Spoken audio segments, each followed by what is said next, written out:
좀 전체적으로 큰 그림으로 이 5장의 의미가 어떤 의미가 있는지 먼저 좀 그걸 살펴보고 좀 디테일하게 갔으면 좋을 것 같아요. 그래서 1장부터 4장까지 내용이 아시다시피 이제 우리가 죄인이었고, 죄인이었는데 우리가 예수 그리스도의 공로로, 우리가 믿음으로 우리가 의롭다 하심을 얻게 되었다. 이게 이제 복음에 가지고 너무나 잘 들었던 우리 내용이 1장부터 4장까지의 어떤 내용이에요. 그래서 마지막에 그렇게 나오죠.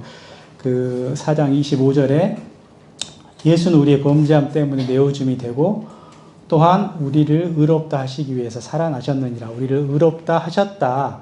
의로움 우리가 얻은 자가 됐다. 다시 얘기하면 구원받은 자가 됐다. 이걸 얘기해 주고 있거든요. 이제 4장까지의 내용이어서 5장부터는 내용이 좀 바뀝니다. 내용이 좀 다르게 갑니다. 그래서 어떤 내용이냐면 이제 그러므로 했잖아요. 그래서 5장의 내용의 주제는 어떤 주제냐면 의로움을 받은 우리가 그러면 어떻게 살아야 되냐. 의로움을 받은 우리가 하나님 주신 은혜가 또 무엇이냐. 아까 축복 얘기도 했잖아요.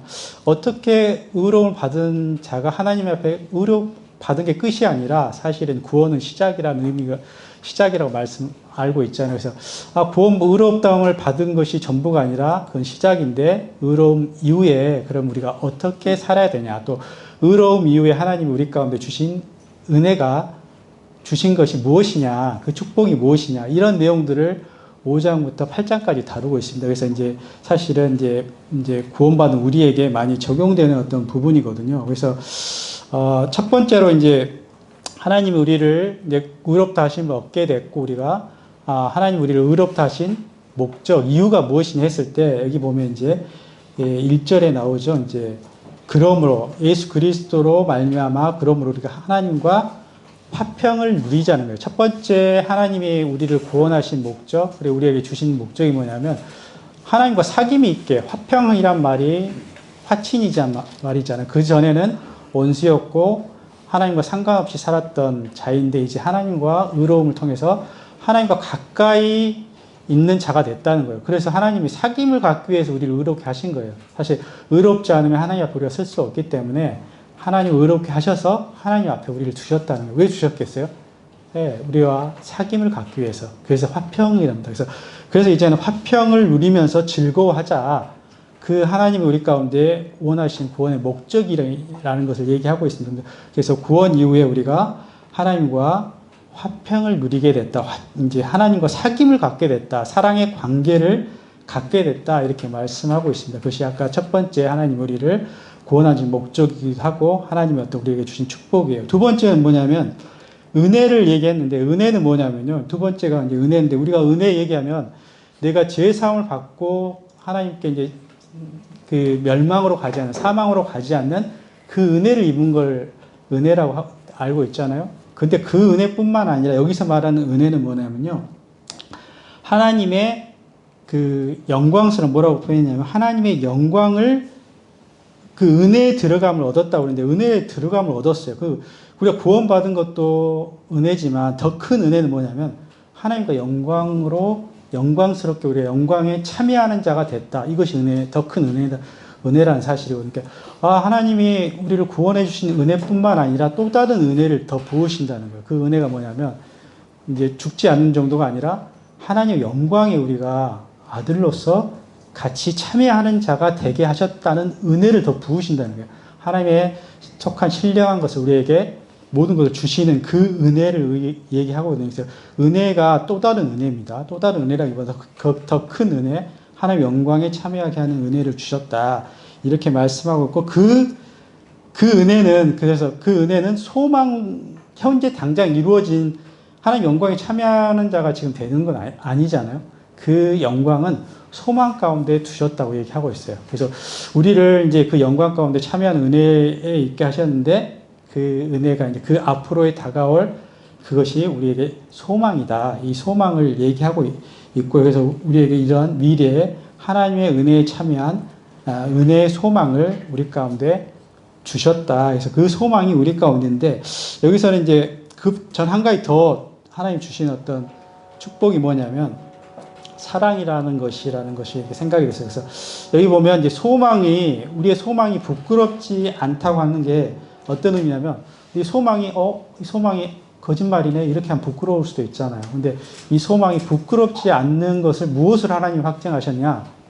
사랑으로 확증하셨다는 거예요. 우리가 막 영화나 이런 많은 부분에서 보면 정말 사랑하는 사람과 어떤 관계에서 어떤 뭐 전쟁에 간다든가 어떤 멀리 떠나게 되는 그런 장면들을 많이 보잖아요. 그러면서 내가 너를 사랑하니까 내가 다시 꼭 돌아올 거야. 이런 말을 하고 하는 장면들이 영화의 어떤 장면들처럼 보이잖아요. 그것처럼 하나님이 이 소망이 하나님의 영광에 분명히 참여하게 된다. 이 소망이 확신을 주게 한 게 뭐냐면 하나님의 사랑으로 확신해 주셨다는 거예요. 어떤 사랑으로? 자기의 목숨을 버리시죠. 어떤 자를? 정말 원수된 자, 죄인된 자, 그런 자를 위해서 내 목숨까지 버린 그 사랑을 보이시면서 이 사랑이 우리에게 그 하나님 다시 오신다는, 예수 그리스도가 다시 오신다는 그 소망이 부끄럽지 않을 만큼 이 사랑으로 관계해서 확증을 주셨다. 그래서 우리가 부끄럽지 않는 것은 하나님이 우리 성령을 통해서 우리 가운데 부어주신 이 사랑 때문에 우리가 부끄럽지 않은 소망이 확실하다는 것을 붙잡을 수 있다. 이렇게 말씀하고 있습니다. 그래서 이 부분이 이제 5절까지 얘기했는데 6절부터는 이제 어떠한 사랑을 했는지 우리가 너무 잘 표현된 것 같아서요. 그래서 결국 하나님이 우리를 구원하시고 의롭다 하셔서 하신 궁극적인 목적이 하나님과 사귐을 갖게 하셨고 영광에 참여하게 하셨고 그래서 우리로 즐겁게 또한 하나님 안에서 마지막 11절에 즐거워하기 위해서 하나님이 우리를 그렇게 하셨다는 것이 이 말씀의 포인트입니다. 그러면서 그래서 결론적으로 얘기하면요. 우리가 죄인이었는데 구원받은 우리가 이제는 하나님께 속한 자가 됐다. 그리고 그리스도 안에서 연합한 존재가 되었다. 이 사실을 강조하기 위해서 아담과 그리스도를 비유하고 있거든요. 왜 비유를 이 말씀에 왜 비유로 이 말씀을 주셨을까요? 이 말씀은 어떤 소속과 연합을 말씀하시기 위해서 이 아담과 그리스도의 어떤 비유로 말씀을 해 주셨어요. 아시다시피 너무 길어지나? 이렇게 좀 이거를 이제 그럼 1분 안에 1분 컷으로 이게 1분이나 되는데 왜 이걸 비유로 말씀을 굳이 이 의미를 이제 뭐 자세히 말씀을 이제 나눠 주셨지만 왜 굳이 이때 이 의미를 말씀하셨을까요? 이 의미를 말씀하신 이유는 우리는 예전에 아담에 속한 소속을 얘기하고 어디에 내가 연합되어 있는가를 말씀하기 위해서였어요. 이전에는 어디에 속했냐면 아담 안에 속했어 있어요. 아담 안에 속했을 때 어땠나요?